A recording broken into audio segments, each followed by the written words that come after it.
there really wasn't much interaction between you and Humongous leading up to this big match. The angle's mostly centered around you and your new plan with the hockey mask. The lack of interaction is not something we see very often in wrestling today. Normally guys are like, coming at each other in some way or another. Do you feel that this was a missed opportunity or the correct approach for that territory? I think for the territory it worked at the time. Okay. It was what was needed. They wanted something hot quick. Gotcha. And Lord Humongous was pretty great. Yes. Okay. He was pretty great. Willing but great. You can see it with the guy. Like, he's huge and, it certainly has the right look and everything for wrestling. But watching back some of this film, I'm like, okay, Jake has got his work cut out for him with this guy. Yeah. It wasn't like pushing a wheelbarrow. Maybe it was with one wheel off. Well, as we can hear from the audience in our final clip, whatever you guys are doing was working, even with kind of like a limited interaction on the way there, because this crowd is just in a frenzy. There's no commentary, so I'm going to narrate the action. Let's go ahead and drop in on the final minutes of it. Okay, Jake is going for his DDT here. Nails it. On paper, this should just be the end of the match as soon as we began it here.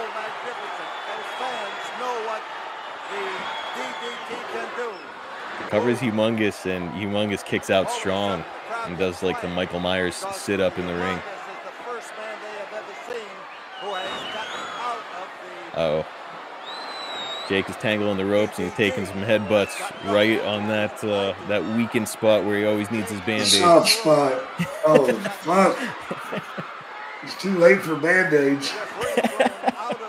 I need super glue after this shit. We need something, brother. I got a good one going. Yeah, you are bleeding an absolute gusher in this match.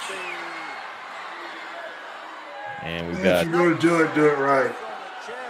I'll tell you what, you're nailing it here. Was it typically a shot of whiskey before you went out there if you knew you were bleeding? No. No? No. I always heard that guys like to kind of thin their blood. Yeah, that's because they like whiskey. Shot to the gut. He drops a chair. And Jake drops him and his mask with a DDT right on the chair. There's a 3 count.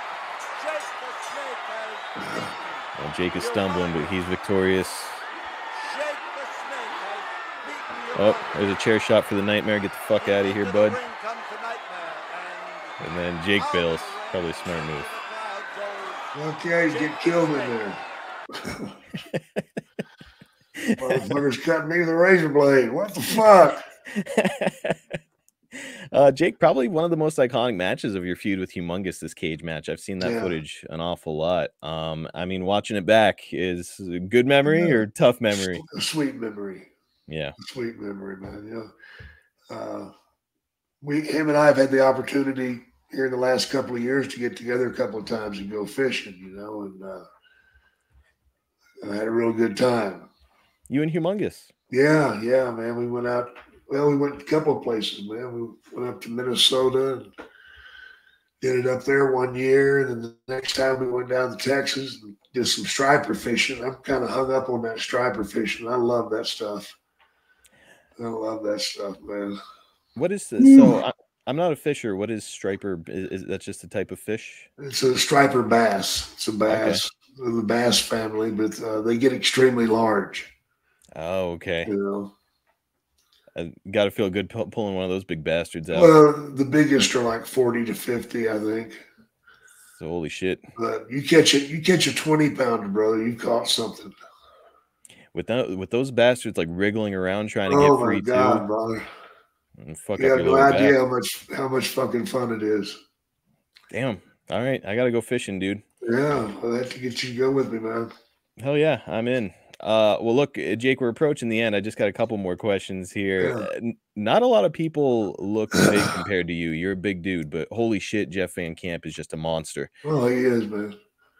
Do you like being the smaller guy in the match and doing a lot of the bumping around, or do you prefer being the big man? Sure.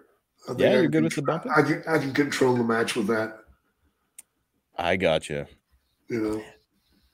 I hope our listeners heard what you just said. It's, on paper, it's the guy who's bumping you is in control, but really the guy who's bumping is controlling all of the action. That's it, man. It's Ain't nothing interesting. happens till I make it happen, motherfucker. This is the kind of wisdom you get here on the Snake Pit.